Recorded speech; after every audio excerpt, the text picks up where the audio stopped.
l'effervescence sur le marché de la grande distribution. Voilà bientôt 10 ans que les enseignes cherchent à faire évoluer leur modèle. Et ce n'est pas fini. Les hypermarchés battent de l'aile et doivent encore se réinventer. Les commerces de proximité retrouvent leur place. Quant aux hard discounters, ils confortent leur position.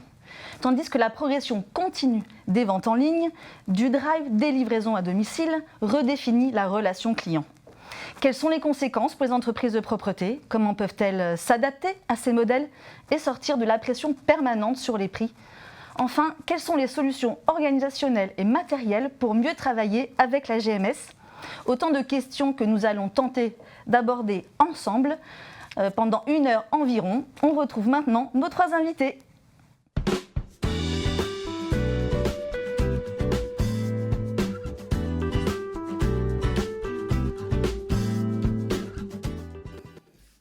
Bonjour à tous, bienvenue pour ce 10e service live. Bonjour à vous 3, merci de votre présence. Autour de la table ce matin, Julien Gutfreund, vous dirigez l'entreprise Polaris Propreté et Services, une PME de l'Est de la France. Tout à fait. Richard Villemain, vous êtes responsable grand compte GMS au sein du groupe Karcher. Exactement, bonjour. Sébastien Laurent, vous occupez le poste de responsable des grands comptes nationaux pour De Richebourg Facility. Tout à fait.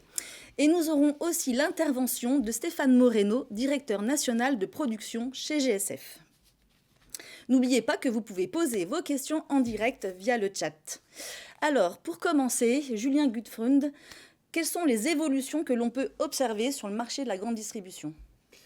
Alors déjà, vous l'avez dit en introduction tout à l'heure, ça fait 10 ans, moi je dirais même un peu plus, 30 ans que le secteur évolue de la grande distribution. En 1990, il y avait moins de 100 centres d'hard discounters. Aujourd'hui, ils sont, j'avais vu plus de quasiment 4500, me semble-t-il, voilà, sur tout le territoire. Donc on voit la forte progression déjà du hard discount qui change le modèle, qui ont des besoins différents, au même titre que vous allez voir la naissance des drives, du commerce en ligne, etc., qui modifient les besoins finalement de la distribution et de la grande distribution, et donc qui nous obligent à revoir aussi notre offre pour pouvoir nous adapter à ces nouvelles manières de vendre. Les hard discounters, ils internalisent principalement les prestations. Les hard discounters, effectivement, ont plutôt tendance à internaliser sur les prestations courantes, mais ils vont maintenir quand même des prestations pour tout ce qui est un peu plus spécifique et qui demande une certaine technicité, comme le nettoyage de vitres, comme le nettoyage de bardage, comme l'entretien des parkings, des remises en état ponctuelles, etc. Donc c'est vraiment voilà, des prestations un peu différentes. Et dans les évolutions à noter également, il y a le fait qu'il y a une baisse du nombre d'hypermarchés sur le territoire français. C'est le modèle qui souffre le plus finalement depuis ces dernières années. Et du coup, la pression que eux peuvent ressentir voilà, financière, qui les oblige à plus se regrouper, on peut aussi nous la faire ressentir voilà, sur les marchés, bien entendu.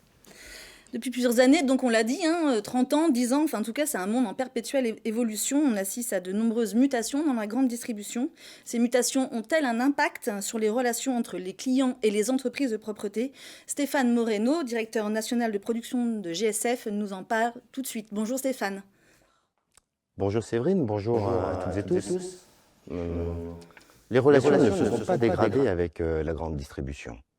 Je dirais que le niveau d'écoute et d'attente de nos interlocuteurs qui peut évoluer.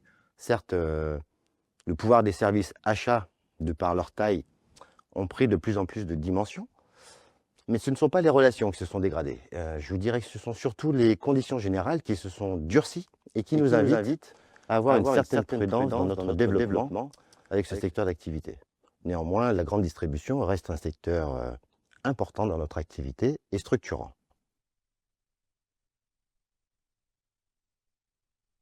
Ça se passe, les relations avec ces clients de la distribution? Globalement, les relations se passent bien. Effectivement, c'est un secteur d'activité qui a une forte recherche d'économie, donc qui nous pousse effectivement dans nos derniers retranchements, mais la part qualité attendue aussi a évolué. parce qu'en fait, aujourd'hui, nos clients ont des clients qui viennent dans leur magasin et leur objectif, c'est qu'ils reviennent et plutôt les faire revenir dans leur magasin. Et donc, cette partie qualité devient de plus en plus prépondérante et donc nous permettent effectivement de voir une évolution de l'attendu et donc des tarifs de nos prestations. Effectivement, comme disait Julien, le format hyper est le plus compliqué, où effectivement ils doivent mettre en place de nouveaux concepts. Il y a aussi des réductions des surfaces devant des hypermarchés qui permettent d'avoir une économie, à mon avis, à leur niveau plus satisfaisante et des relations plus faciles en termes de prestations avec nous, quoi. Est-ce que la période du Covid a permis de redistribuer un peu les cartes ? Effectivement, le Covid a vraiment redistribué les cartes parce que, comme tous, on a subi des hausses de salaire assez importantes. Ils nous ont accompagnés. Parce que de toute façon, on ne pouvait plus réaliser le service attendu par rapport aux tarifs avant le Covid. Donc, ils nous ont beaucoup accompagnés. Et aujourd'hui, effectivement, ils recherchent encore des gains de productivité ou économiques par rapport à des nouveaux concepts ou des nouvelles façons de faire.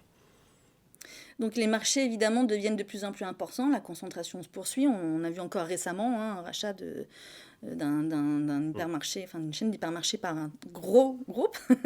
Voilà, la concentration se poursuit. Donc est-ce qu'il y a aussi un changement de modèle au travers de ces difficultés des hypermarchés ? Alors, il y a effectivement un changement de modèle. Leur objectif, c'est d'avoir des grosses enseignes pour avoir une capacité d'achat plus importante au niveau alimentaire et produits, mais aussi une part de magasins qui part en location-gérance ou franchise, parce que effectivement, le modèle aussi se change et redevient des contrats plutôt locaux et accessibles à l'ensemble des prestataires de services, parce qu'il n'y a pas de référence forcément au niveau national. Donc voilà, ça permet de donner du potentiel à chaque entreprise. Julien Gutfreund, de votre côté, comment se passent les relations avec les grandes distributions ? Vous constatez aussi ce changement de modèle ? Oui, et alors c'est tout à fait variable en fait. On ne va pas avoir les mêmes relations avec un franchisé qu'avec certaines enseignes de la grande distribution qui conservent leur autonomie sur leur prise de décision d'entreprise de propreté. Certaines centralisent tout sur des marchés régionaux, voire nationaux.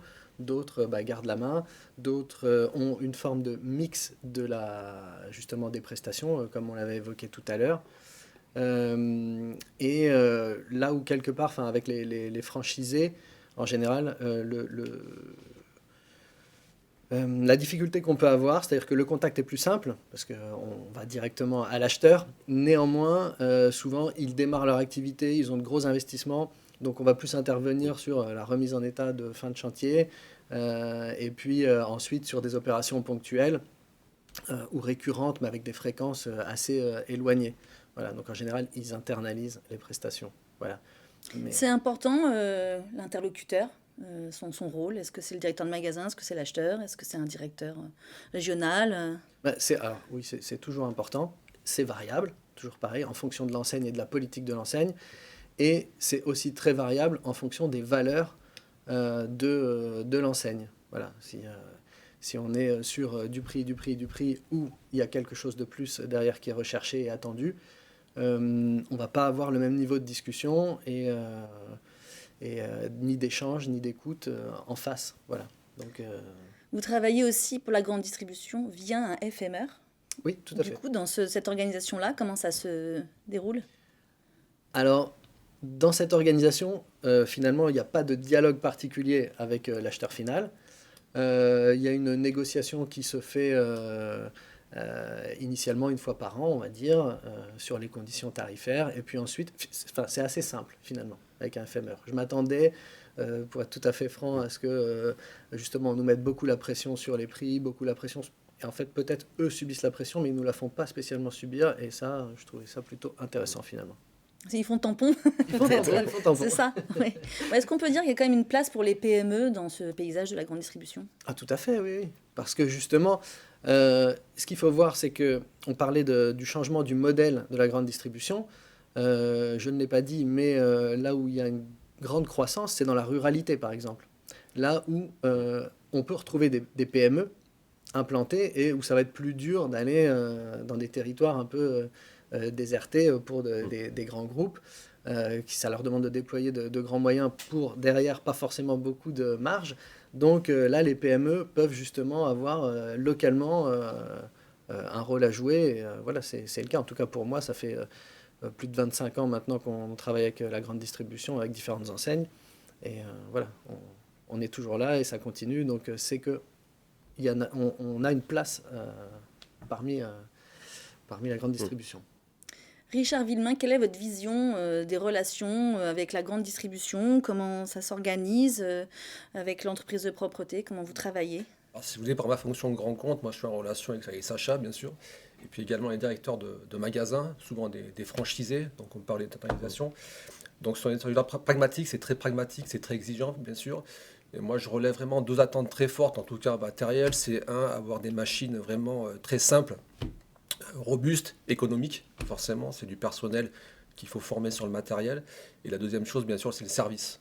Il y a un niveau de service, une exigence qui est bien sûr importante. Il faut pouvoir assurer la prestation. Et il y a un maître mot, en tout cas une obsession pour Karcher, c'est bien sûr la continuité de service. C'est vraiment le maître mot, parce qu'il faut que la prestation soit effectuée, quoi qu'il arrive sur le matériel. Donc on a beaucoup investi sur l'organisation, on en parlera je crois un peu plus tard, mais c'est vraiment l'obsession. Et puis bien sûr après on a des sujets qui reviennent régulièrement comme la robotique, on en parlera je pense là aussi un peu plus tard. Mais concrètement voilà, c'est un secteur qui est très très pragmatique, qui attend des plus-values. Et moi je m'aperçois aussi parfois des allers-retours entre internalisation, externalisation. Donc là aussi je pense que c'est à nous d'amener une plus-value pour que vraiment ils puissent se positionner concrètement, quoi.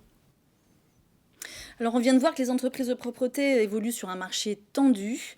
Est-il possible de sortir de cette recherche absolue de gain de productivité? Avec quels arguments peut-on faire des enjeux RSE un atout différenciant? Qu'en pensez-vous, Stéphane Moreno? Depuis la création de l'entreprise, GSF a toujours été un acteur différenciant dans ses offres commerciales en appliquant la RSE, bien avant que ça s'appelle de la RSE. Aujourd'hui, l'élément différenciant en RSE, qui est un véritable atout, en tout cas dans notre entreprise, ce serait la maîtrise de la décarbonation. Un enjeu mondial, un enjeu qui concerne tous les acteurs, quels que soient les domaines d'activité.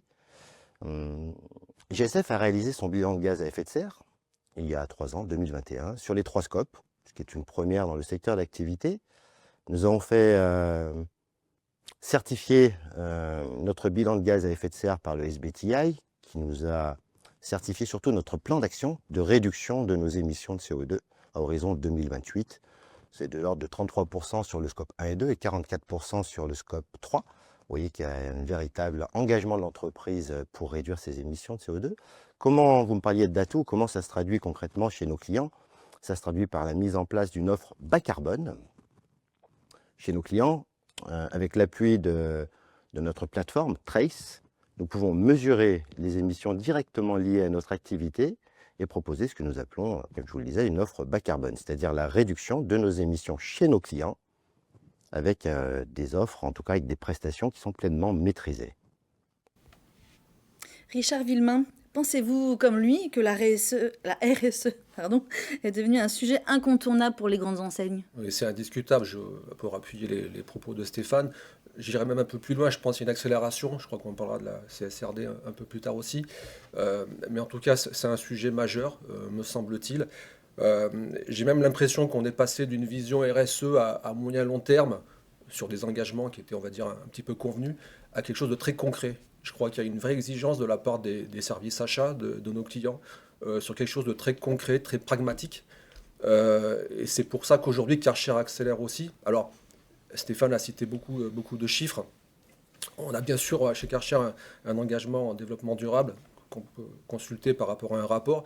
Moi, j'ai envie de parler de choses de très très concret, très pragmatique. Par exemple, c'est tout ce qui concerne la durabilité du matériel et notamment ce qu'on appelle le matériel reconditionné.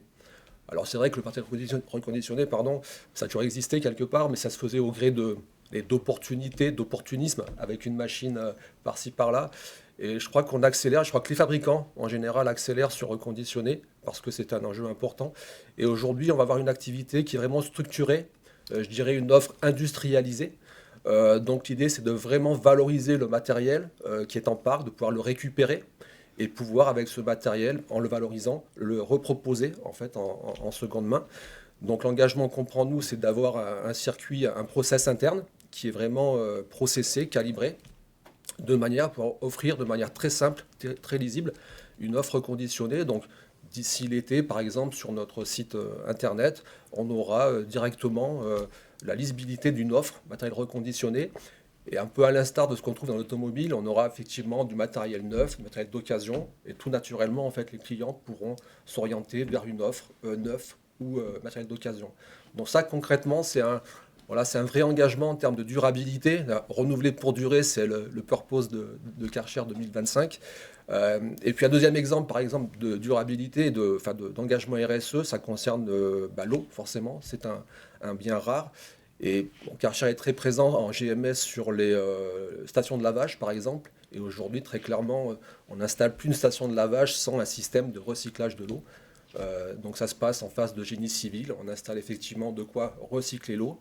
Et on peut recycler jusqu'à 80% de l'eau de lavage pour pouvoir réutiliser cette eau de manière tout à fait efficace et pertinente, quoi. Deux petites précisions par rapport aux autolaveuses. Les autolaveuses reconditionnées, quand même, par rapport au fait que ces matériels peuvent être un peu malmenés quand même dans les grands magasins. Hein. Donc, est-ce que ça fait le boulot quand même ? Alors, l'idée, effectivement, c'est vraiment, comme je l'ai dit, c'est renouveler pour durer. Donc, forcément, toutes les machines qu'on va récupérer seront valorisées.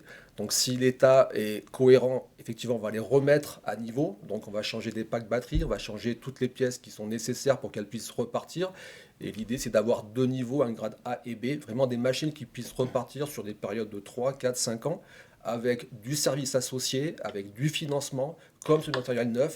Et c'est important, c'est incontournable aujourd'hui d'avoir une alternative au matériel neuf et valoriser au maximum ces matériels qui ont encore des heures et des années à offrir en termes de prestations. Julien, vous vouliez rebondir peut-être sur les économies d'eau ? Alors, sur oui, les 2 points. Le premier sur la démarche RSE et le fait d'utiliser du reconditionné. Je voudrais juste apporter une nuance, c'est que l'usage du reconditionné, je pense, est plus dû à l'économie que ça peut générer, c'est-à-dire qu'on est toujours sur des économies de coûts. Et effectivement, une machine reconditionnée coûte moins cher. Donc c'est bien si ça rentre dans le cadre de la RSE, et tant mieux, vraiment, je veux dire, à la limite, tout le monde est gagnant, et ça, c'est très bien. C'était juste pour préciser peut-être le pourquoi. C'est un cercle vertueux. C'est un cercle vertueux.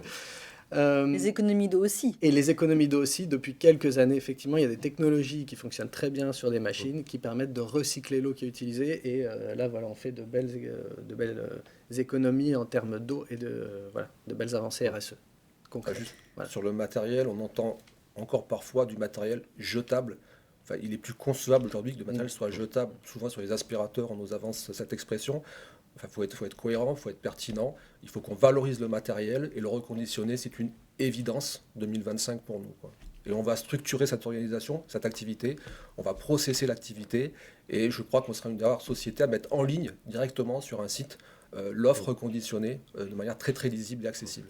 Après, il faut aussi que nos clients entendent d'utiliser du reconditionné. Effectivement, il y a la part économique qu'ils entendent bien, mais effectivement, on a aussi cette habitude de certains clients qui disent, voilà, nouveau marché, nouveau matériel, il faut du matériel neuf. Donc, effectivement, je pense qu'il faudra avoir une part de pourcentage reconditionné sur nos marchés pour amender dans le RSE.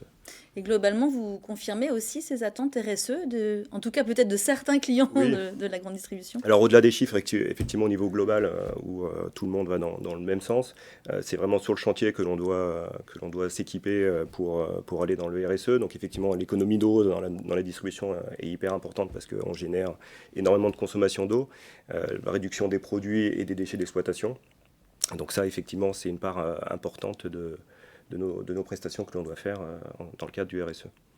Consommation d'énergie aussi, j'imagine. Alors, les matériels maintenant sont équipés d'un mode économique de toute façon. Alors effectivement, nos partenaires vont dans ce sens-là, effectivement, en économisant l'énergie. Alors après, c'est peut-être plus difficile de mesurer en fait par rapport aux précédents matériels, mais voilà, ça fait part aussi dans le RSE. Julien, quel est votre constat par rapport à ces attentes RSE dans ce secteur-là ? Je pense que c'est assez variable en fonction des valeurs de l'enseigne pour laquelle on travaille et que finalement, ce que je constate, c'est que ça se passe toujours beaucoup mieux avec les enseignes qui ont des valeurs RSE. Vraiment, que ce soit imposés mais qu'ils prennent au sérieux, ou bien même parce qu'aujourd'hui il faut communiquer sur la RSE et du coup ils veulent le faire et bien le faire. Ça leur apporte quelque chose finalement et ces partenaires-là, souvent, voilà, le dialogue est plus serein, on va dire, est plus intéressant et voilà, ça améliore nos conditions de travail en général et les conditions de partenariat. Alors concrètement, quelles sont les solutions à proposer pour sortir de cette recherche de rationalisation des coûts? Qu'en est-il chez GSF? La rationalisation, l'harmonisation des coûts, nous y sommes habitués depuis de nombreuses années dans les négociations avec la grande distribution. Notre offre de service aujourd'hui essaie de se différencier en proposant des prestations dites hors propreté. C'est le pilotage de prestations soft FM, la gestion déléguée des déchets, la mise en rayon, les inventaires, des prestations à plus forte valeur ajoutée à la fois pour notre entreprise mais également pour nos clients. Et enfin, je vous dirais que notre offre intègre également la cobotique et la décarbonation. Alors Julien Gudfreund, de votre côté, finalement la RSE, on vient d'en parler. Mais pour vous différencier, c'est plutôt de savoir vous organiser pour répondre à l'urgence parfois qu'on vous demande un de vos clients de la grande distribution. Est-ce que vous pouvez nous expliquer un peu comment ça s'organise justement sur le terrain? Oui, alors dans le hard discount, effectivement, on nous demande de faire plutôt des opérations au coup de poing, 1 à 2 fois par an, qui nécessitent d'intervenir sur plusieurs nuits avec des équipes de 10 à 12 personnes, du matériel effectivement adapté pour de la remise en état. Et étant donné qu'on a une pression sur le temps, véritablement, où on ne peut pas se louper parce qu'il faut que la prestation soit achevée à une heure précise, un jour précis, sans faute, ça demande une organisation en amont assez importante. Donc nous, on a formé des agents machinistes, des agents AS1, agents de service classiques, pour avoir 2 équipes avec lesquelles on peut tourner. Et on va les réunir, en général, on fait une réunion 1 ou 2 jours avant la prestation. On leur explique qui va faire quoi, on a les plans du site, on leur dit vous allez commencer par ça. Donc ça a mis du temps à se mettre en place. Finalement, c'est l'expérience qui a fait qu'on s'est rendu compte là où on était plus efficace, quelles étaient les erreurs. On a dû apprendre des choses parce que c'est des remises en état qui sont beaucoup plus poussées. C'est-à-dire une caisse, j'avais jamais vu une caisse comme ça, on la démonte de A à Z, on enlève tout. Et on intervient avec du matériel avec lequel on n'intervient pas, haute pression, mais air comprimé, etc. Des choses comme ça. Donc voilà, c'est des prestations particulières avec des qualifications particulières et qui demandent surtout un management très précis, voilà, et très présent. Donc on a des équipes dédiées qui ont été formées, avec lesquelles on fait des points réguliers en amont, et en général, ça se passe bien. Et du coup, cette flexibilité qu'on est capable d'apporter et cette technicité, c'est ce qui fait que la relation de confiance s'est instaurée avec le client. Et comment vous arrivez à mobiliser, alors, parce que ce sont vos propres collaborateurs qui vont intervenir sur ce type d'opération? Tout à fait. Et justement, on s'est organisé de manière à ce que ça ne déséquilibre pas notre activité courante. Parce que c'est vrai qu'on doit mettre une bonne part de nos forces vives à ce moment-là dans ces opérations. Donc plus on peut le savoir en amont, mieux c'est. Et ce n'est pas toujours le cas. Parce que voilà, eux-mêmes ne sont pas toujours au courant du besoin qu'ils vont avoir. C'est souvent la visite de la grande direction qui passe sur le site. Il faut que tout soit impeccable. Ils l'apprennent 1 semaine avant. Voilà.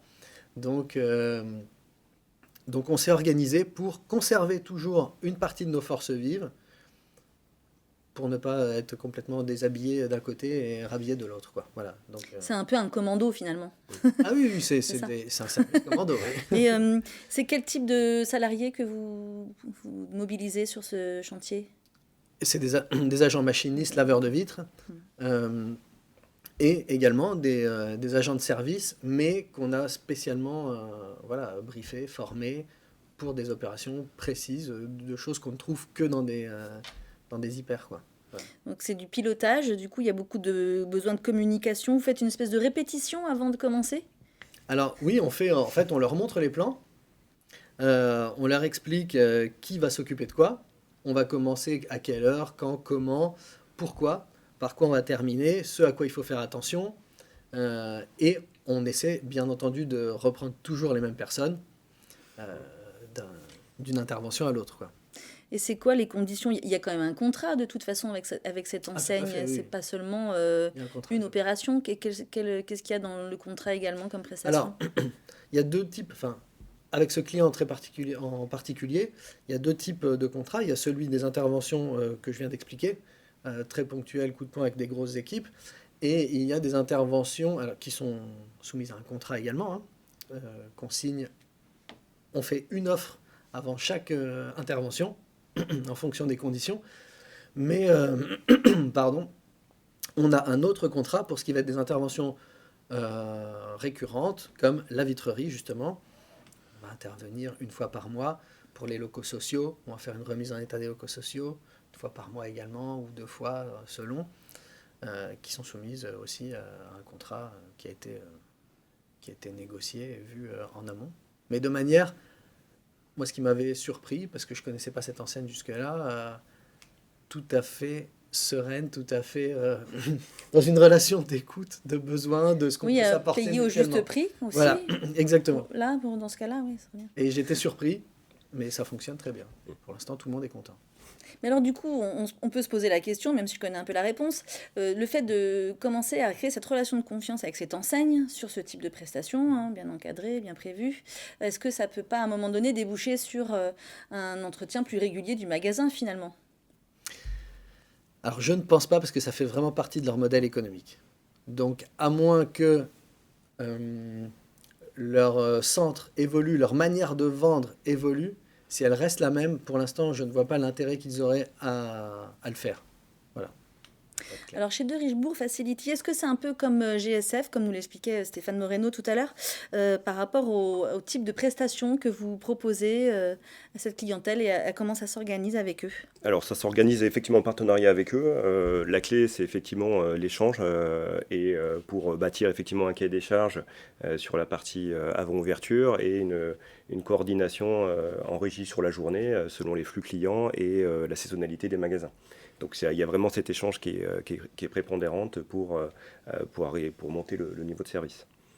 Et quelles sont donc les différentes prestations que vous pouvez effectuer pour... Alors sur les magasins, effectivement, la propreté de base. Après, on peut avoir effectivement la gestion des déchets sur la manutention et la gestion des déchets, et sur l'équilibrage caddie qui permet de remettre à niveau les caddies sur le parking en journée pour que leurs clients aient toujours accès au caddie pour aller faire leurs courses. Le balayage parking, par exemple, aussi, c'est quelque chose... Alors, balayage parking, oui, même si depuis pas mal d'années, on a réduit la voilure sur les balayeuses de voirie, parce que ça avait un coût très important. Une efficacité sur laquelle on peut se poser des questions. Donc, aujourd'hui, on est plus sur des petites structures de balayeuses qui permettent de zoner le parking et d'avoir un rendu qualité conforme par rapport à un budget donné. Vous partagez aussi ce constat sur les parkings? Alors, on les nettoie plus? Qu'est-ce qui se passe? Je n'ai pas dit qu'on les nettoyait plus. Oui, différemment. Voilà. Tout à fait, c'est une réalité. Alors, tout l'enjeu, c'est de coller en fait aux attentes en prenant en compte cet état de fait. C'est la raison pour laquelle aussi on a des nouveaux services qui sont apparus, notamment en termes de location courte durée. Donc aujourd'hui, on a une capacité en fait pour des TE, des TS, de pouvoir livrer directement sur un chantier du matériel dimensionné, justement pour répondre à ces contraintes nouvelles en termes de budget. Donc c'est de l'agilité, c'est de la souplesse qu'on doit offrir en fait à nos partenaires, justement pour continuer à faire des prestations sans sous-dimensionner le matériel. Je crois que la grosse crainte, c'est ça, c'est par rapport aux contraintes budgétaires, de sous-dimensionner, encore sous-dimensionner, et finalement, il y a une prestation qui n'est pas en rapport avec les attentes, et c'est là qu'après, on arrive en fait sur un cercle infernal où on n'arrive plus vraiment à imposer notre plus-value, quoi. Donc c'est tout l'intérêt, c'est de coller en fait à ces nouvelles attentes liées à des contraintes aussi budgétaires qui sont réelles, il ne faut pas le nier, avec des nouveaux services comme la location courte durée. En tout cas, c'est ce qu'on propose chez Karcher. Après, ce qui est important sur le parking, excuse-moi, c'est surtout la vision client. Effectivement, on n'a pas forcément besoin de balayer les 90 000 m² de parking tous les jours, mais d'avoir une approche spécifique sur les sas, sur les entrées, sur les zones vraiment où ça a un impact sur leurs clients. Oui, c'est un point clé effectivement sur le matériel, mais je crois que c'est une tendance qui va se densifier, c'est de passer en fait de la propriété à l'utilisation, quoi. Est-ce qu'il est nécessaire de faire l'acquisition d'une machine qui va tourner 1 à 2 fois dans le mois, si on peut justement la louer pour la prestation de manière plus efficace, quoi. Donc ça, c'est une vraie réalité également, quoi. Je voulais quand même qu'on revienne sur l'organisation aussi de vos prestations. Ce sont des équipes dédiées qui interviennent en magasin. Comment c'est piloté avec quand même la présence fréquente effectivement des salariés aussi de l'enseigne? Alors effectivement, on a, on va dire, 2 types de prestations. Une prestation avant ouverture où on a une grosse coactivité avec les salariés du client qui doivent mettre en rayon. Et eux, le timing, il est serré aussi. Donc on est vraiment en lien avec eux. Et s'il n'y a pas une bonne organisation, on ne sort pas le magasin propre à l'ouverture.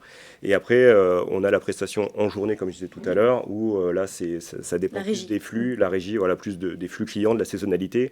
Et l'un des objectifs qu'on va voir à terme, c'est effectivement d'essayer de mettre le plus de prestations en journée pour réduire un peu l'activité du matin où il y a une grosse coactivité et pour permettre d'avoir un magasin propre tout au long de la journée. Les équipes qui interviennent sont dédiées à cette activité? Alors, elles sont dédiées effectivement sur le chantier avec un encadrement. Et après, en centrale, on a mis en place des experts retail qui accompagnent nos agences pour comprendre, on va dire, les spécificités du secteur avec, sur l'aspect organisationnel, technique et relationnel aussi, en termes de communication, parce qu'il il faut comprendre les attendus du client. Et nos experts nous permettent aussi de mettre en place des innovations avec les clients en mettant en place des tests de matériel, de produits ou de process pour vraiment faire évoluer nos prestations et tout en coordination avec nos clients. Un petit mot quand même peut-être, vous avez aussi des travaux exceptionnels pour ces clients, un peu comme... Alors on a le même concept de dire, voilà, attention, j'ai une grande direction qui arrive dans une semaine et il faut mettre le magasin à niveau ou aller plus dans le détail parce que théoriquement le magasin est propre tout le temps, voilà, c'est la base. Mais effectivement, après sur ce type de contrat que je connais aussi, effectivement ça génère une grosse organisation derrière, il faut avoir des gens formés, il faut les transporter des fois directement sur le site, donc il faut, si on veut développer cette activité-là, ça nécessite vraiment voilà, de l'investissement organisationnel, salarial, mais je pense qu'effectivement, une fois que tu as bien calé les choses, voilà, ça roule et voilà, ça devient quelque chose de récurrent parce que c'est remis en état, je crois que c'est tous les mois, tous les 2 mois, et donc on arrive à bâtir quelque chose d'assez sympa avec le client, quoi. Alors comment un fabricant comme Karcher peut accompagner les entreprises de propreté justement sur ce segment-là en termes d'organisation, de services? Alors justement, on vient de parler beaucoup de services à l'instant. Alors bien sûr, le matériel, c'est l'ADN de Karcher. D'ailleurs, on fête nos 90 ans en 2025, donc foncièrement, le matériel, c'est l'ADN de Karcher. Le seul fabricant aime à dire qu'on vend plus que du matériel. Mais je crois que ça n'a jamais été aussi vrai, en fait. Tous les fabricants aujourd'hui développent une palette de services très très dense. C'est forcément le cas chez Karcher. Alors bien sûr, je vous l'avais dit, l'obsession, c'est vraiment la continuité de service. Il faut être réactif, il faut être très proche des partenaires. Bon, nous, ça se traduit en fait par un maillage national. On dispose de points service qu'on appelle les Karcher Service Points. Il y en a 12 en France. Donc, c'est des structures de 800 à 1000 m2 qui sont là uniquement pour développer du service. Donc, c'est où on stocke de la pièce détachée, des matériels de pré-relais. Ce sont aussi des points qui nous permettent d'assurer du service comme la location courte durée. Donc, on en parlait. Un balayage de parking, une balayeuse de voirie, elle part du point service, on la livre sur le chantier. Le client fait sa prestation, parce que nous, on ne fournit pas l'opérateur, on est juste partenaire des EP. Pardon. Et une fois que la prestation est finie, on vient récupérer la machine. Donc il y a beaucoup d'agilité, beaucoup de souplesse, justement, pour coller aux nouvelles attentes. Donc ça, c'est un premier point. Une activité donc, de location courte durée, donc de 1 jour à 1 an. Si vous avez des TE, des TS, un marché un peu particulier pour 3 mois, pour 6 mois, on est en capacité de proposer du matériel sur des courtes durées. Et puis après, on bascule sur du financement, donc location longue durée. Donc là, il y a 2 écoles. Soit nos partenaires font l'acquisition du matériel, un achat classique, mais de plus en plus, nos partenaires passent en location longue durée. Donc on est sur du 24, 36, 48, 60 mois. Donc là aussi, il y a beaucoup de souplesse pour s'adapter, pour renouveler les marchés, pour changer le matériel qui peut rapidement avoir une obsolescence. Donc voilà, c'est tout ça, tous des services nouveaux qu'on met en place vraiment pour coller aux attentes. Et un exemple typique par rapport à la problématique de réactivité, c'est qu'aujourd'hui, une organisation qui est vraiment calquée sur les besoins du secteur, avec des techniciens qui travaillent le samedi.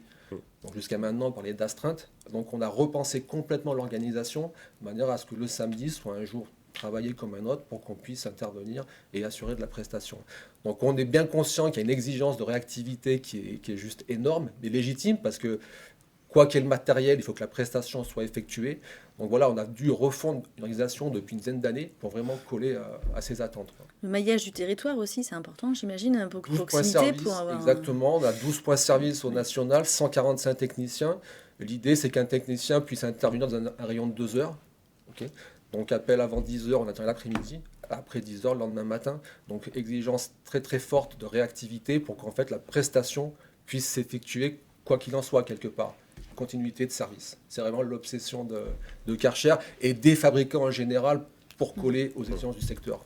Chez De Richebourg Facility, vous travaillez, j'imagine, aussi avec des machines en full service. Vous attendez quand même, vous appuyez comme vraiment sur vos fournisseurs. Alors nous, on a une habitude d'acheter des machines, mais d'avoir un contrat full service rattaché. Voilà, on estime que la part matérielle, en fait, c'est un investissement pour nous, en fait, et on demande effectivement à nos fournisseurs d'intervenir et d'être réactifs. Parce que voilà, si le matin avant l'ouverture on a une machine qui ne fonctionne pas, voilà, il faut que dans les 2 heures, effectivement, on puisse avoir une intervention du technicien et un accompagnement aussi en termes de formation et d'entretien de la machine, parce que on note aussi que si les machines sont mal entretenues par nos agents, effectivement, ça génère plus de pannes, et que peut-être 80% des pannes, c'est des problématiques de tuyaux bouchés qui sont accessibles à nous, en fait. Donc voilà, il y a aussi de la coordination à avoir avec nos fournisseurs pour qu'on soit bon pour nos clients.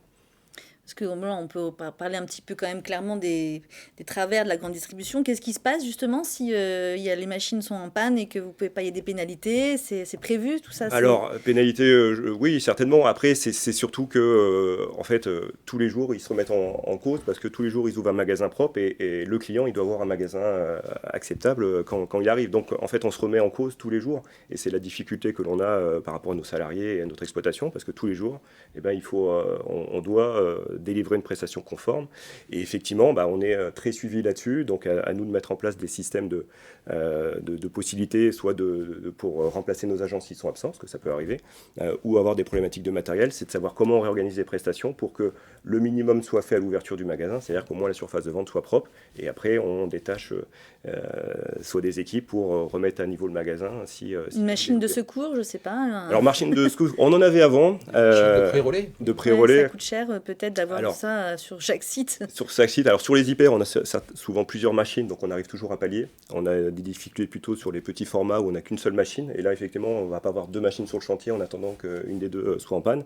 Après, ça n'arrive pas non plus tous les jours. On a quand même un full service de nos partenaires qui nous permettent d'intervenir et d'entretenir la machine. Et donc, on a quand même des taux de panne qui sont assez faibles. Mais c'est l'engagement d'un full service, de toute façon, de faire en sorte que la prestation soit faite. Machine de pré-relais, si nécessaire, mais on s'engage en fait à ce que la prestation puisse être effectuée.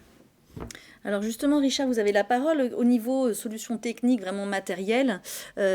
Comment répondre justement à ces contraintes budgétaires? Comment également arriver peut-être à mécaniser quand même un peu plus, innover un peu dans ce domaine-là? Est-ce que c'est possible? Bien sûr, alors il se passe beaucoup de choses dans le matériel de nettoyage. Vous l'avez vu sur le dernier salon Europropre, il y a toujours de plus en plus de machines disponibles. Alors je l'ai dit en introduction, en fait, sur le secteur, on recherche surtout des machines simples, robustes, économiques forcément, mais vraiment des machines simples et robustes. Alors, on a dans notre gamme, en tout cas, nous, une gamme qu'on appelle classique, ce sont des machines très très simples, avec des codes couleurs, avec des pictogrammes, avec des carters en aluminium. Enfin, voilà, des machines vraiment qui collent au personnel qui sont sur les chantiers.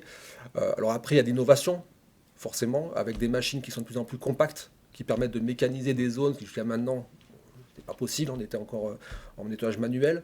On a quelque chose qui, je pense, qui est encore méconnu, ce sont les batteries lithium qu'on avait sur des petites machines, mais maintenant disponibles sur du gros matériel autoporté. Et l'avantage des batteries lithium, en fait, c'est que ça permet de repenser complètement le plan de nettoyage. C'est-à-dire qu'il y a beaucoup plus de souplesse par rapport à des batteries conventionnelles. Donc on peut faire une prestation le matin, recharger la machine très rapidement, refaire une prestation l'après-midi. Donc ça permet en fait de repenser le plan de nettoyage et d'être beaucoup plus souple et flexible dans le plan de nettoyage. Donc ça, c'est quelque chose qui peut être intéressant. Bon, le matériel reconditionné, on en a parlé. Et puis, bien sûr, il y a la robotique, où là, ça accélère très, très fort. Ah ouais, je pense qu'on va en reparler un peu plus tard. Mais des machines de plus en plus agiles pour se faufiler, de plus en plus à l'aise dans l'environnement GMS, qui reste un environnement complexe parce que il y a la présence du public. Mais ça avance très, très vite. Et je crois qu'on va reparler de la robotique un peu plus tard.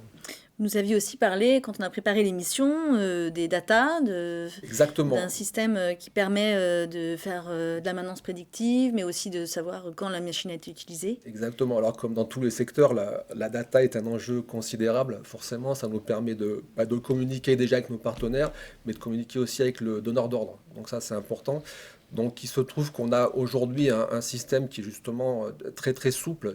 Il s'agit en fait d'un dispositif connecté. C'est un petit boîtier PCM qu'on embarque dans la machine. Ça peut être une autolaveuse, ça peut être une balayeuse, machine Karcher ou concurrente. D'ailleurs, c'est pas captif du tout. Donc, ce dispositif est alimenté par la batterie. Et en fait, dès la mise en route de la machine, ça permet de localiser le matériel. Donc ça, c'est important de savoir où se trouve la machine. Il y a une alerte si elle sort d'un périmètre, par exemple. Et puis, c'est de la data qui est envoyée donc au prestataire, au donneur d'ordre éventuellement, sur le fait que la machine a commencé la prestation. On peut savoir combien de temps a tourné la machine, sur la journée, sur la semaine, sur le mois, et puis pourquoi pas sur la durée du contrat. Et en fait, ça permet de valoriser vraiment la prestation et ça permet au client aussi de mesurer la prestation. Souvent, quand on renégocie un contrat, on est parfois sur des ressentis, sur des malentendus. Cette data permet justement de figer une réalité avec des résultats concrets, quelque part, qui ne sont pas discutables. Et ça met en avant justement la plus-value du prestataire sur le chantier, quoi.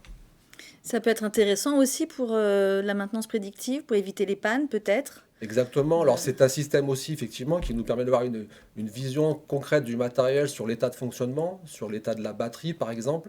Et justement, si on voit qu'une batterie se décharge plus vite que d'habitude, ça permet à notre service après-vente, justement, d'avoir une alerte et de quelque part gérer une intervention avant que la machine soit en panne. Donc, il y a aussi cet intérêt de pouvoir être hyper réactif, de se prémunir justement d'un incident sur le chantier. Donc, tout le monde y trouve son compte très clairement, quoi. Donc, c'est un dispositif qu'on intègre souvent dans le cadre d'un full service, ce qui offre une prestation vraiment très, très globale et très performante. Ouais. Vous utilisez ce type de machine connectée Alors les data, effectivement, on a de plus en plus de machines avec des data. L'intérêt, c'est d'avoir effectivement une vision de comment sont utilisées les machines en temps d'utilisation par jour et peut-être deux fois de revoir le mix matériel, parce que des fois, on met peut-être une machine trop grosse ou pas assez grosse, et effectivement, ça nous permet aussi d'interagir, parce que nos prestations ont évolué, les flux clients aussi, donc effectivement, avant les remises de contrat, c'est bien de regarder effectivement cette évolution et d'ajuster au mieux les machines.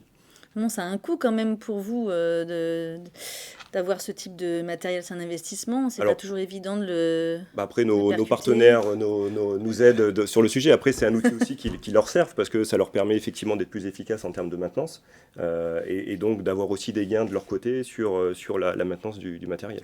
Peut-être de moins faire déplacer de techniciens parfois. Aussi, oui, tout à fait. Enfin, on parle de gagnant-gagnant, de cercle vertueux, mais ce qui est intéressant, c'est que la data est jusqu'à maintenant réservée à des machines robotisées, donc avec un haut niveau de technologie. Et là, on est sur un dispositif qui est très très simple, qui est rapidement opérationnel et qui permet effectivement d'avoir une vraie plus-value pour les prestataires, tout à fait. Alors j'aimerais, Sébastien Laurent, qu'on revienne aussi sur la mécanisation des petites surfaces. Effectivement, au dernier salon, on en a vu, ça fait 2-3 salons qu'on voit beaucoup de petites laveuses verticales. Est-ce que c'est vraiment utile dans une grande surface ? Oui, c'est utile. Ça permet de mécaniser les zones qui sont aujourd'hui faites en manuel. Donc ça aide nos agents dans la prestation et ça nous permet d'être plus efficaces. Par exemple, on peut faire des tourages, les zones de caisse, même les parties de fruits et légumes où des fois c'est un peu complexe de passer avec les machines.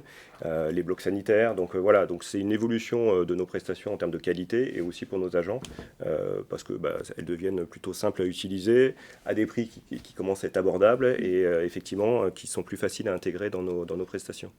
Quelles autres évolutions matérielles vous avez constatées ? Alors, la grosse évolution, on en a parlé un petit peu, c'est la cobotique, hein, clairement. Aujourd'hui, ça nous implique effectivement de repenser, on va dire, notre façon de faire et d'essayer de l'intégrer dans la distribution, dans les magasins qui est le plus complexe à intégrer, avec une coactivité le matin avec les salariés et une coactivité avec les clients la journée, parce que l'objectif, c'est pas de les embêter. Et on a aujourd'hui une gamme de robots qui nous permettent de plus facilement l'intégrer dans les magasins. Très bien. On a parlé un petit peu aussi des distributeurs connectés. Alors bon, ça c'est quelque chose effectivement qu'on peut mettre en place dans n'importe quel secteur. Est-ce que ça a du sens dans Alors la grande distribution ou pas du tout ça fait pas mal de temps que ça existe et effectivement ça fait son sens dans les blocs sanitaires, dans les centres commerciaux par exemple, où ça permet d'avoir l'environnement, pour les clients en fait de ne pas avoir de rupture et donc d'améliorer effectivement la situation de leurs clients et que nous on intervienne au bon moment dès qu'un distributeur est vide. Mais ça, pour ça, il faut qu'il y ait quelqu'un en régie. Alors effectivement, il faut qu'il y ait quelqu'un en régie ou d'avoir aussi un retour d'information, de dire le matin, voilà, au lieu de faire l'ensemble des blocs sanitaires, de faire que les blocs qui sont presque vides. Julien, quelle est votre vision sur l'évolution matérielle? C'est vrai que vous n'êtes pas dans l'entretien courant du magasin, mais pour votre partie. On en a fait jusqu'à l'année dernière, C'est vrai. pendant très longtemps. Tous ces outils de IoT, justement, sont bien, mais c'est que ça a quand même un coût, il faut le dire, un coût que tous les acheteurs ne sont pas prêts à assumer non plus. Effectivement, il y a une montée de la cobotique en puissance. Alors moi, c'est une question que je me pose sur l'avenir. En tout cas, c'était plus... parce qu'on le voit déjà, et je ne dis pas ça pour Karcher à côté de nous, mais son discours a fait écho, c'est-à-dire qu'il dit on ne vend pas que des machines, on vend un service justement. Et là, ça m'interpelle d'autant plus, c'est-à-dire que jusqu'où va aller le service proposé avec la machine. Est-ce qu'à un moment, le fournisseur ne va pas se substituer, c'est déjà le cas parfois, à l'entreprise de propreté. Donc ça pourrait être une évolution. Voilà. Techniquement, nous, on essaie d'apporter... Il y a des produits innovants, il y a effectivement des machines, on le voyait à Aéropropre également, il y a les prix de l'innovation. Donc, il y a une nouvelle machine, je ne citerai pas, on ne peut pas citer de marque. Une mini laveuse. Voilà, une mini laveuse qui permet de passer à des endroits où on ne pouvait encore pas passer précédemment. Ouais. Donc voilà, on va plus loin toujours dans la mécanisation des prestations. Mais et voilà, moi, mon interrogation, elle est plus sur techniquement, est-ce qu'on ne va pas perdre est-ce qu'on ne va pas être en concurrence avec justement les fournisseurs? Les fabricants de robots. Ouais. Après, est-ce que c'est vraiment la place pour la cobotique dans la grande distribution? C'est ça qu'on peut se demander. Richard Villemain, qu'est-ce que vous en pensez, cet attrait pour la robotique là pendant la mise en rayon? Alors, je conseillerais à Julien déjà de ne pas rester sur le quai, de monter dans le train de la robotique, et puis on verra la destination ensemble. Mais c'est un peu comme l'IA, quoi. Je veux dire, il faut y aller, il faut explorer en tout cas le secteur. Je comprends l'inquiétude, hein, mais aujourd'hui, ça reste une alternative, voilà, qu'il faut explorer. Aujourd'hui, très clairement, le robot ne suffit pas à lui-même. D'ailleurs, le secteur appelle ça cobotique, et à juste titre. Donc il n'est pas question de lancer un robot, qu'un fabricant des boules, et puis lance un robot, et puis débrouillez-vous. Donc la plus-value du prestataire est essentielle, parce qu'aujourd'hui un robot, qui plus est en GMS, qui est un environnement relativement complexe, il y a une présence de public, il y a de l'affluence. Donc il faut vraiment qu'il y ait une équipe, et en fait ce robot c'est un assistant, un peu comme l'IA c'est une assistance, le robot est une assistance, donc d'où le terme de cobotique. Donc je crois qu'aujourd'hui il faut vraiment explorer cette piste, parce qu'elle est incontournable, il y a des gains de productivité à aller chercher. Alors est-ce qu'ils sont réels aujourd'hui? En tout cas ils le seront demain, parce que les robots sont de plus en plus agiles, on le voit, il y a de plus en plus de solutions, il y a des robots ultra compacts, des robots pour des très grosses surfaces. Donc quoi qu'il en soit, moi je vous invite à explorer en tout cas la piste de la robotique. Alors c'est déjà fait. Hein, bon voilà, on est d'accord. C'est en connaissance de cause que je parle. Voilà. Après moi, une des raisons qui a été invoquée justement par un acheteur, c'était qu'il voulait de la cobotique pour pallier à l'absentéisme qui était connu dans notre secteur d'activité. Et que pour lui c'était une garantie de dire, voilà, si j'ai un cobot, de toute façon, votre personnel, s'il est absent, j'aurai une partie de la prestation qui continuera d'être faite. Ouais, beaucoup de pédagogie à avoir effectivement dans la mise en service d'un robot. C'était le discours. Voilà, oui, le discours pris du robot pour économiser, non, on n'est pas là très clairement. C'est une assistance, c'est une aide, y compris pour les exploitants, pour des tâches pénibles par exemple, pour le travail de nuit par exemple. Nous, on le voit sur certains secteurs comme la logistique par exemple ou l'industrie. C'est une vraie alternative. Donc voilà, après il faut se mettre en mode projet. Enfin, la robotique nécessite de travailler travailler de manière très étroite avec le prestataire, donneur d'ordre, et travailler en mode projet, parce qu'il doit s'intégrer dans une organisation. Et on va aller Est-ce encore qu'il faut plus loin. repenser Il l'organisation, faut repenser justement, si complètement on... l'organisation. d'un Complètement. magasin peut-être, hein, si on revient sur Et- notre sujet, le magasin. Alors voilà, et c'est ce qui est intéressant, c'est que la vision qu'on a en fait du robot, c'est qu'il va s'intégrer dans un écosystème. Alors l'IoT, par exemple, mais il y a aussi l'IA qui va nous aider. Et en fait, par rapport à toutes ces données qu'on va agréger, le robot va pouvoir s'adapter et être de plus en plus agile. Et par rapport à l'influence du magasin, par rapport à les conditions météo, le robot va pouvoir être hyper agile pour travailler au plus près des attentes du donneur d'ordre. Et c'est encore ça qui est intéressant, c'est quand même l'expérience client, c'est la satisfaction du client. Et donc le robot est une vraie alternative, une vraie aide pour la prestation. C'est pas la panacée non. pour 100% des cas. Et puis la prestation, c'est pas que du nettoyage de sol. Et Bien sûr, aussi. les insatisfactions de leurs clients, c'est rarement le sol quand c'est dégagé, c'est souvent les finitions, les caisses, les fruits et légumes, où effectivement la part humaine est très importante. C'est vraiment un support qui nous permet d'être plus efficace et peut-être de nettoyer l'ensemble du magasin avec une récurrence plus importante. Donc effectivement, l'intérêt des robots, moi c'est ce que je peux constater, c'est qu'on peut nettoyer un magasin plusieurs fois dans la journée. Alors qu'avant on le faisait peut-être qu'une fois, on n'avait pas de régie. Donc effectivement là il y avait une vraie nécessité et le robot nous permet sur un coût identique de nettoyer plusieurs fois le magasin. Parce qu'il y a quand même, je nuance un petit peu ce que vous disiez sur la cobotique, hein. On a quand même vu à Europropre des robots très autonomes. C'est-à-dire qu'en fait, il y a une station d'accueil où ils vont effectivement se nettoyer, se recharger, vidanger, se remplir. Donc du coup, là, on pourrait presque se dire, alors c'est peut-être pas encore complètement Non, alors- performant. Alors c'est performant, il n'y a pas de souci. Effectivement, l'intérêt par rapport à la première génération, c'est qu'on n'a pas besoin de prendre la machine, le mettre à un endroit et le lancer. Là, effectivement, il se lance tout seul, il se vide tout seul, il se recharge tout seul. Mais il y a quand même une nécessité de nettoyer le robot, les filtres, les bavettes, avoir un entretien de niveau 1, on va dire, de la part de nos salariés. C'est ce que peut faire un technicien. Alors, ça leur coûtera Et cher. c'est ça d'où leur la coûte- crainte. Non, parce que, alors, par rapport à cette crainte-là, en fait, ton nettoyage, il doit être fait plusieurs fois par jour, en fait. Si on veut avoir une machine efficace, il faut que Qu'il soit ton propre. filtre soit propre, parce que tu n'as pas de balayage, un pré-balayage en fait avant, donc tu as quand même une accumulation de déchets au niveau du robot, donc tu auras toujours cet aspect-là. Et puis, ça permet aussi que nos chefs d'équipe, souvent c'est plutôt format chef d'équipe, coordonnent en fait le lancement des robots avec, par rapport au flux client et par rapport à la saisonnalité, parce qu'eux, ils ont cette connaissance. Donc, notre plus-value, on l'aura, quoi. Pour moi, on l'aura toujours, et puis, il n'y a pas que le nettoyage de sol à faire, il y a plein de choses Bien sûr, qu'on peut faire, d'autres activités C'est aussi. juste Donc, que c'est une part du oui, marché oui. qui est pris. Quand on voit que justement il y a beaucoup de... Alors il y a des robots de plus en plus petits et que tous les franchisés ont... Il y a une tendance quand même à l'internalisation des prestations. Voilà, on peut se dire, ils achètent déjà des machines, ouais. Voilà, donc donc effectivement, ils pourquoi pourraient pas, voilà, plus facilement Il n'y a passer. qu'un pas à faire. Il n'y a qu'un pas, ouais. Après, il y a les galeries commerçantes quand même. La robotisation, là, elle a peut-être plus de sens pour les galeries. Oui, elle a plus de sens, même si, vu que les galeries souvent sont plus importantes, il faut des grosses machines qui ont quand même un coût assez important. Plus Et important. aujourd'hui, on va dire, le ROI, le retour sur investissement, il est un peu compliqué, on va dire. Et il faudrait vraiment qu'on ait des baisses de coûts en termes de robots assez gros pour permettre d'amortir, on va dire, l'utilisation. Mais on va y venir prochainement, c'est sûr. Est-ce que souvent les contrats sont groupés entre le magasin et la galerie ou ça peut être de... Alors non, ça, peut être ça de dépend marché, en fait hein. les enseignes. Quand l'enseigne a le magasin et la galerie, effectivement, le D'accord. même groupe, effectivement, ça fait son sens. Après, on a quand même beaucoup de clients qui ont des galeries à part des hypermarchés. Effectivement, il n'y a pas de mutualisation de matériel et chacun traite son contrat indépendamment. On a aussi évoqué, en parallèle de la cobotique, hein, une évolution, mais qui est plus organisationnelle, peut-être pour voir demain la propreté dans la grande distribution. Ça sera quoi? Ça serait plus de travail en journée, plus de coactivité.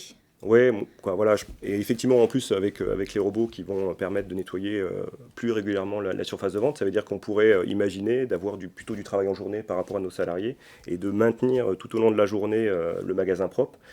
On aura quand même une équipe le matin avant ouverture parce qu'il y a quand même de la mise en rayon et il y a quand même de la salissure qui se produit. Mais l'objectif, c'est de réduire cette partie au strict minimum pour qu'en journée, on ait le maximum de moyens pour maintenir la propreté et faire tout ce qui est finition.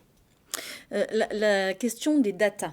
Parce que les datas avec l'IoT, on en a plein, mais avant d'avoir l'IoT, on avait quand même déjà des données, notamment sur les flux de clients, enfin, simplement avec la fréquentation du magasin. Est-ce que c'est quelque chose qui est exploité pour adapter les prestations au mieux ? Alors c'est vrai que les clients ne sont pas forcément avares d'informations parce que ça reste quand même propre à leur activité, mais effectivement on a quand même des informations de leur part sur les flux clients. Vous avez des magasins qui fonctionnent plus en week-end, plus en semaine, ou avec des saisonnalités importantes dans le sud de la France. Donc ça effectivement c'est avec l'échange avec les clients qui nous permettent d'avoir ces informations-là et de structurer, on va dire, nos organisations par rapport à ces flux.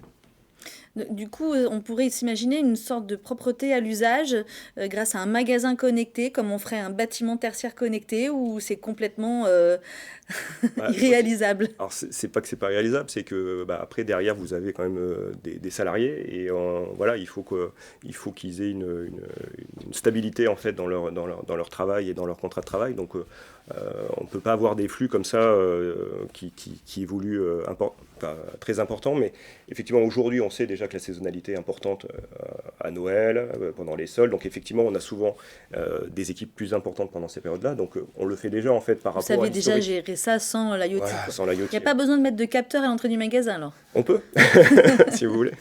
On peut toujours. Vous en pensez quoi par rapport à ça? Est-ce qu'il faut vraiment connecter Forcément, en tant que matériel, nous, on est, c'est notre vision, forcément, avoir un maximum de data avec l'IoT pour que le robot soit le plus agile possible et qui recalcule en fait le plan de nettoyage quasiment en temps réel. Et c'est tout l'intérêt de l'IA au service du robot qui va agréger ces données, qui va recalculer un parcours, un plan de nettoyage, et quasiment au quotidien, quoi, par rapport justement à l'affluence, par rapport à des conditions météo. C'est tout l'intérêt d'un robot, quoi. C'est qu'il recalcule très très vite par rapport à une organisation qui serait figée, quoi. Donc nous, on a cette vision forcément d'un écosystème où le robot fait partie d'un tout, quoi, avec de l'IoT sur tout Mais le site, peut-être quoi. que demain, le magasin connecté, il sera pensé aussi en fonction finalement de son nettoyage, de facilité de nettoyage. Si on est un peu dans idéalement dans la prospective. D'avoir des configurations adaptées effectivement au nettoyage, avec des gondoles adaptées au nettoyage, des caisses faciles à nettoyer. Donc effectivement, ils peuvent aussi travailler sur le sujet avec nous pour améliorer l'expérience client. Et par rapport à une fréquentation magasin à l'instant T et les données qu'on peut agréger avec le robot, il pourra recalculer justement quasiment instantanément son parcours. Enfin, c'est vraiment ça, c'est de l'agilité, c'est de la rapidité grâce à l'IA et la robotique, quoi. C'est tout l'intérêt, quoi. Qui reste, on est d'accord, une aide, une assistance par rapport à une organisation qui reste importante avec le personnel humain, quoi. Julien, vous pensez que c'est possible la propreté à l'usage dans la grande distribution? Disons qu'il faudrait une évolution du cadre juridique qui ne le permet pas aujourd'hui, parce qu'effectivement, on s'engage sur des contrats avec des plannings. Donc, on manque de flexibilité pour pouvoir répondre à cette demande. Alors, on peut, de manière un petit peu alambiquée, parvenir peut-être à établir des forfaits avec le client, mais ça reste assez compliqué aujourd'hui. Disons que sur le nombre d'heures, par exemple, prévues, par contre, vous pouvez faire évoluer la prestation en fonction du besoin. C'est ça. Voilà. Vous êtes obligé de rester dans un cadre, effectivement, il y a le droit du travail, mais pendant ce laps de temps, il y a peut-être moyen de plus ou moins s'adapter pour tendre vers répondre aux besoins, quoi. Tout à fait, ça existe, on peut faire des choses, mais pas de manière aussi flexible et complète que si le droit du travail était complètement dérégulé, bien entendu, ce qui n'est pas souhaitable. Oui. Voilà.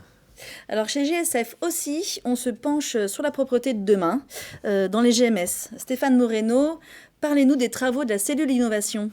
Notre cellule innovation travaille sur les innovations possibles, tous secteurs d'activité confondus.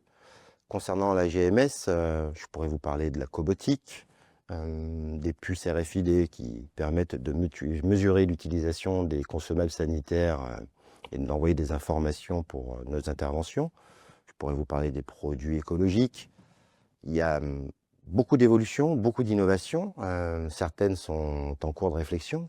Ce qui est certain, c'est que toutes ces innovations, que ce soit l'IA ou les avancées technologiques, doivent être au service de l'environnement.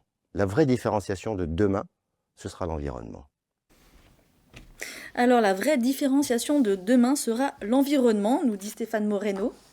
Je trouve qu'en guise de conclusion, c'est pas mal. Vous rejoignez cet avis, Sébastien Laurent? L'environnement, le respect de l'environnement? Bien sûr, ça fait partie de nos axes effectivement importants dans ce qu'on produit chez le client.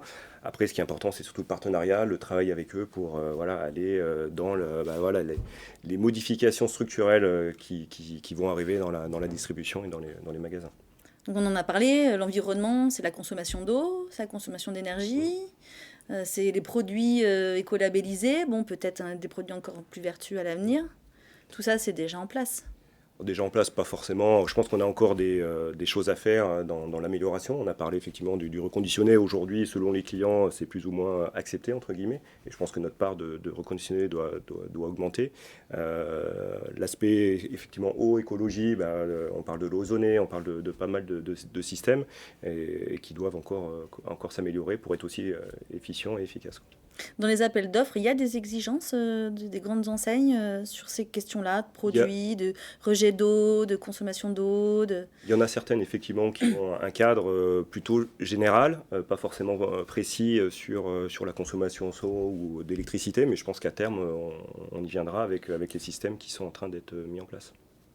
Richard Oui, Villemain, pour une répondre à remarque? votre question sur les appels d'offres, aujourd'hui, quasiment systématiquement, on a une alternative demandée en reconditionné. C'est une règle quelque part, avoir le matériel neuf et l'alternative reconditionnée. C'est une évidence. Après, sur l'engagement RSE, on a largement évoqué, mais bien sûr, je crois que tous les fabricants embarquent dans leurs machines des programmes justement en faveur d'une réduction de l'eau, de l'énergie, niveau sonore. Enfin, je crois que tous les fabricants sont vraiment entraînés dans ce cercle vertueux, effectivement. Ouais. Un mot peut-être sur ça, l'environnement, la différenciation de demain, Julien? Oui, l'environnement, moi j'aurais plutôt tendance à dire effectivement ce qui a été dit précédemment sur la conception, plus que l'environnement. L'environnement, évidemment, on y est tous aujourd'hui confrontés, même d'un point de vue juridique. Voilà, il y a des contraintes, parce que malheureusement ça ne passe souvent que par la contrainte, mais qui arrivent et qui obligent à une prise en compte de la RSE. En revanche, une vraie évolution qui aura un impact RSE nécessairement, c'est aussi la conception des bâtiments avec la prise en compte des interventions de nos agents et de nos machines, etc. etc. Voilà, ça serait une vraie évolution. Effectivement, la CSRD, demain, donnera des obligations, de toute façon, à toutes les grosses entreprises pour démarrer, même si ça a été un peu repoussé, c'est dans les tuyaux quand même. Alors, juste avant de passer aux questions, je vous rappelle que l'émission sera disponible en replay, pour ceux qui veulent la voir ou la revoir. Loane, avons-nous des questions des internautes ? Bonjour Séverine, alors oui, on a une première question de Christophe. Alors, outre le matériel et les produits, quels sont les axes de décarbonation ? Richard, peut-être? Outre les matériels et les produits, après, forcément, on en vient aux usines de production. Mon Karcher est largement engagé sur ce thème. Forcément, on a des attentions sur tout ce qui concerne le matériel. On a beaucoup de produits maintenant qui comportent une part importante de plastique recyclé, jusqu'à 50%. On travaille beaucoup au niveau des emballages pour limiter le plastique. Donc voilà, en fait, c'est toute la chaîne qui est concernée. C'est pas uniquement la machine qu'on livre chez le client. C'est tout un process. Mais là, on en vient au rapport développement durable qu'on peut consulter sur notre site. Comme beaucoup de sociétés, on est très engagé effectivement sur tout ce qui est réduction d'eau et décarbonation, bien sûr. Au niveau de l'usine, mais aussi au niveau, j'imagine, du sourcing, des composants d'une laveuse, ça ne va pas être toujours simple, parce que là, le bilan carbone... Oui, bien sûr. Le Karcher est soucieux, effectivement, de s'approvisionner dans les meilleures conditions, mais c'est ça, tout ce qui est durabilité, tout ce qui est recyclage, valorisation, décarbonation, oui, ça fait partie des questions importantes, des thèmes importants, oui, tout à fait. Et la filière pour le plastique recyclé, est-ce que c'est pas tendu un peu de se procurer les matériaux recyclés? Écoutez, je ne suis pas dans le service, j'ai pas de retour sur ce sujet, on n'a pas de rupture importante, mais en tout cas, voilà, le fait de recycler le plastique c'est un point très très saillant. Et il y a une vraie accélération effectivement sur le fait de pouvoir valoriser le plastique. Je vous dis, beaucoup d'aspirateurs, on sort un aspirateur qui est composé à 45% de plastique recyclé. Et je crois que c'est que le début en fait d'un vrai mouvement pour valoriser au maximum les matériaux, bien sûr. La loi AGEC, j'imagine, y contribue. Et les aspirateurs reconditionnés, non, c'est pas possible. Alors, c'est une vraie question parce que je parlais tout à l'heure on parle souvent de produits jetables avec l'aspirateur. Je crois que les fabricants ont une responsabilité par rapport à ça. Il y a un moteur, il y a une turbine, il y a des métaux précieux aussi. Donc, voilà, il faut qu'on soit vigilant. On cherche des solutions effectivement pour retravailler les aspirateurs et en tout cas les valoriser. Si on ne peut pas les remettre dans le circuit, au moins les valoriser. Parce qu'on ne peut pas jeter un aspirateur, c'est pas possible, quoi. La décarbonation, pour les prestataires aussi, c'est un gros sujet, notamment en termes de déplacement peut-être. Oui, alors et sur la partie matériel produit, effectivement, ça fait partie de nos critères d'achat de matériel et de produits. Et effectivement, sur les déplacements de nos salariés et de notre encadrement, effectivement, ça fait partie d'un mix où voilà, il faut qu'on travaille sur la proximité des chantiers par rapport aux endroits de vie de nos salariés pour éviter voilà, les déplacements. Oui, le renouvellement de la flotte, la mobilité douce, c'est des choses. La mobilité douce, tout à fait, Ouais. oui, effectivement, dû à la proximité, à la présence de transports en commun, etc. Donc ça, c'est à voir, bien entendu, dans le recrutement. On le disait aussi, les produits, il y a plusieurs labels justement qui permettent d'identifier des fournisseurs de produits avec un sourcing qui est proche, avec peu d'impact, etc. Donc tout ça est pris en compte dans une démarche RSE normalement. Et c'est vrai qu'aujourd'hui, c'est quelque chose d'assez éprouvé, quoi. Maintenant, tout ce qui peut être fait pour réduire l'impact. Voilà. Puis en matière de mobilité, il y a une réelle économie aussi à faire, je pense, en optimisant les déplacements et en trouvant des solutions alternatives. Essayer voilà, d'augmenter aussi le temps de travail de nos salariés pour qu'ils se déplacent pour Oui, un sans nombre d'heures rupture. plus important, sans rupture. Donc voilà, donc c'est des sujets effectivement qu'on travaille pour améliorer. C'est très très large. D'ailleurs, il y aura une émission bientôt de service sur la mobilité. Voilà, j'en Bonne profite. transition, belle conclusion. Alors, Loane, est-ce qu'on a une autre question peut-être? Oui, on a une deuxième question. Alors, comment gérez-vous l'apprentissage et comment l'intégrez-vous auprès de vos équipes sur les sites de grande distribution?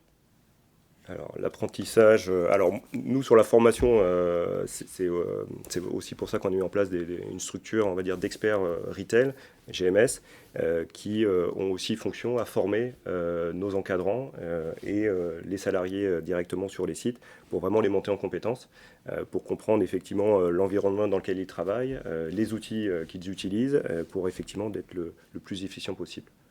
Donc vous avez des apprentis qui travaillent en distribution. Des apprentis, oui, on peut en avoir. Oui, Dans sûrement, ouais. dans Dans toute l'entreprise. toute l'activité, voilà, c'est une part importante d'apprentis. Et effectivement, ils sont accompagnés soit par des experts retail conseillers dans le secteur de la GMS et sur la partie exploitation. Il y a des apprentis qui font la remise en état la nuit, non? Oui, non, si, c'est Ah oui, vrai, il y en a? Tout à fait, oui. Ouais, oui. parce que Alors, formateur, moi, là. j'ai une autre casquette qui est celle de président du GEC Propreté Grand Est. Et donc, voilà, pour la faire courte, le GEC, c'est Groupement d'entreprises pour l'insertion et la qualification. Donc, on va faire appel au GEC pour former du personnel. Et en même temps, l'avantage, c'est qu'ils sont en entreprise et qu'ils sont encadrés dans ces équipes, justement, de 10-12 personnes. C'est très cadré. Nous, on leur fait une formation aussi préalable. Donc, c'est en complément de leur formation technique classique de CQP ou TFP. Ils vont avoir notre formation interne. Et donc, avec tout ce bagage, voilà, ils ont une action sur le terrain qui est aussi voilà, très importante Très important, oui. pour les compétences voilà, et le développement. Donc, ça marche plutôt bien. Voilà, ce mix interne et appel au GEC marche très bien. Une autre question, Loane? Oui, une question par rapport au changement d'organisation, donc avec la coactivité, l'arrivée de la cobotique. Ces changements vont-ils impacter les cahiers des charges? Est-il possible d'intégrer plus de flexibilité? Alors ça va intégrer forcément le cahier des charges et c'est effectivement la clé, c'est de travailler en partenariat avec le client pour faire évoluer le cahier des charges par rapport à l'arrivée de la cobotique qui va pas non plus révolutionner notre prestation. En fait, ce que l'on doit faire, il n'y a pas une grosse évolution, mais c'est surtout dans le phasage et dans le timing qu'il va falloir travailler et peut-être, de ce que je disais, de faire peut-être plus de prestations en journée. Et donc revoir l'organisation de nos salariés avec cette coactivité client et coactivité salarié dans la remise en rayon. Après, c'est difficile de mettre une forme de flexibilité dans un cahier des charges. Alors, c'est pas de la flexibilité, c'est plus un attendu, en fait, un attendu qualité et un cadre sur comment je vais nettoyer le magasin, sur quelle plage horaire, comment, avec quel outil. Voilà, c'est plus sur cette. L'objectif base. de résultat, c'est quelque chose dont on parle. Alors oui, Dans on la- en parle beaucoup. On en parle beaucoup, mais On est Oui. toujours, on est toujours cadré par cette obligation de résultat et selon les marchés et les contrats, effectivement, c'est plus ou moins clair ou affiché, on va dire, mais effectivement, on doit avoir un contrat de résultat. L'objectif, c'est que voilà, le magasin soit propre avec des critères bien définis par le client. un mot peut-être là-dessus, sur les cahiers des charges qui vont évoluer avec... Sur les cahiers des charges, oui, qui pourraient être amenés à évoluer, je pense que voilà, le travail en journée, là, c'est quelque chose qui est de plus en plus d'actualité. On parle de RSE justement, on parle de décarbonation, donc on parle de prestations sur de plus longue durée, de régie éventuellement, parce que voilà. Donc, fatalement, quand toutes les conditions seront en place pour que ces évolutions apparaissent, et elles le sont de plus en plus, l'acheteur va aussi y voir son intérêt. Et je pense qu'il n'y a pas de raison qu'on ne passe pas sur des évolutions de ce type-là, ce qui sera un bénéfice pour tout le monde finalement. C'est une question de co-construction. Tout à fait. Tout à fait. C'est dur à dire. Et tout ça, même dans la conception des bâtiments, il faut Voilà, tout à fait. En fait, il faut que tout le monde puisse se mettre autour de la table et échanger. C'est l'écoute, voilà, permettrait de faire avancer les choses pour tout le monde. On le souhaite. Loane, encore Alors, une question qui s'adresse plutôt à Julien. Le fait de travailler avec la grande distribution via les travaux exceptionnels peut-il permettre de proposer à terme des prestations plutôt récurrentes d'entretien du magasin? Oui, on en a un petit Ah, c'est une question qui avait été posée tout à l'heure. Alors pourquoi pas, hein, moi j'aimerais bien qu'on y vienne. Néanmoins, je pense que ce sont des modèles de vente qui ont été conçus, ça fait partie du modèle économique de ces centres de profit. Et donc, ça fait partie vraiment de leur ADN et de leur politique. Ils se sont construits là-dessus, donc il faudrait quand même un gros changement pour qu'ils reviennent en arrière. Voilà. Alors, vous avez dit lors du débat que les PME avaient leur place dans la GMS, mais comment doivent-elles concrètement se positionner? Et ben justement, se positionner sur leur présence locale sur le territoire, sur justement des centres comme des franchisés qui vont être en milieu rural, qui vont être voilà, centre-ville, où on a un accès plus direct à l'acheteur. Et pourquoi pas, enfin ça dépend bien entendu, mais et également, bien entendu, aller sur les directions régionales de chaque... Parce qu'il y a des franchisés en région qui ont 2 ou 3 magasins, des choses comme ça. Il y a Oui, plein de modèles il y a différents quelques finalement. regroupements et puis je pense que le panorama est très large et qu'il Oui. y a du travail pour tout le monde en fait, quelle que soit la zone géographique. Voilà, il y a des clients centralisés, des clients plutôt locaux où voilà, le jeu de la proximité fait que tout le monde a sa chance, quoi. Maintenant, il y a de plus en plus de centres de logistique où ils stockent finalement. oui, Voilà. stockent, Ça, c'est déportés, quelque chose de nouveau aussi où il y en a de plus en plus. Donc voilà. Là, Les commerces de proximité, on n'en a pas beaucoup parlé parce qu'effectivement, la plupart internalisent leur nettoyage. Il y a peut-être quand même des travaux, pareils, des travaux exceptionnels. Peut-être lavage de Oui, vitres, il y a les des petites vitrines, structures, effectivement des petits magasins où vous avez voilà, des remises en état comme C'est tu ça. fais, de la vitrerie ou des remises à niveau de locaux sociaux. Voilà, donc c'est des marchés effectivement qui sont captifs. exactement. Si vous avez Ça peut passer par le constructeur, non? Des fois, le promoteur Ça peut passer par le du... constructeur au début, qui va, lui déjà, quand il y a un nouveau centre qui se crée, va avoir besoin de prestations avant ouverture. Oui. Voilà, donc ça se fait. Et en revanche, après, il faut pouvoir être mis en relation avec justement le franchisé pour pouvoir éventuellement parler des prestations à venir, quoi. Et ça, c'est assez variable, ça dépend vraiment de chacun. Mais voilà, comme je disais, dans des zones rurales, il y a peu de présence des entreprises, et souvent les entreprises qui sont locales, donc elles ont une vraie possibilité, une vraie plus-value à C'est apporter. ça, la proximité, voilà, oui. la proximité. Faut pas hésiter à finalement à tenter sa chance. Ouais, tout à fait. Est-ce qu'on a encore une question? Oui, une autre question. Alors, quels sont les grands arguments qui justifient la mise en place d'un Kobo? Les grands arguments. Attention, alors là, c'est à Voilà. Richard de jouer, forcément, non? Notre spécialiste Alors, matériel. C'est ce qu'on disait, il faut être très très concret par rapport à ça. Si la motivation première est l'aspect économique, forcément, il va falloir tout de suite se mettre en mode projet et co-construire, comme on disait. il faut être très vigilant par rapport aux motivations du client. C'est une évidence. Comme on l'a expliqué, le robot, le Kobo est une assistance qui doit permettre de monter en compétence sur le site, peut-être de faire d'autres prestations complémentaires pendant que le robot effectivement nettoie les sols. On peut faire autre chose de plus avec une valeur ajoutée plus importante. Mais je dirais qu'il faut pas de fausses promesses. Il faut vraiment co-construire. Il faut vraiment se mettre en mode projet avec le client, le prestataire. Un produit comme un autre quelque part. Bien connaître ses attentes et qu'on puisse voir si en fait le robot va répondre à ses attentes. Aujourd'hui, c'est une alternative, c'est une plus-value, mais encore faut-il qu'on soit vraiment en phase avec le client et vraiment reconnaître ses attentes profondes. Tout à fait. Faut pas mettre systématiquement un robot pour l'image. On voyait les premiers robots dans certaines grandes surfaces qui buguaient dans un coin quand même au début. Alors c'est de moins en moins vrai puisque le robot est de plus en plus agile. Il y a quelques années. On l'a vu, les robots sont de plus en plus agiles. Après, il ne faut pas qu'il y ait de fausses promesses, il faut être très lucide sur l'environnement, sur la complexité avec le trafic magasin. Donc, quelque part, c'est vraiment un échange avec le client pour voir si, en fait, le robot est la réponse à ses attentes ou s'il faut trouver une autre organisation. Après, si je peux rebondir, moi, dans le cadre d'un marché sur lequel on avait répondu, la cobotique était rendue obligatoire, demandée par le client, passer un certain nombre de mètres carrés par hypermarché. Voilà. Donc c'était vraiment la taille de l'hypermarché qu'ils demandaient, ils imposaient. Après, on a du recul aujourd'hui sur pas mal de sites. Le robot est productif sur beaucoup de sites.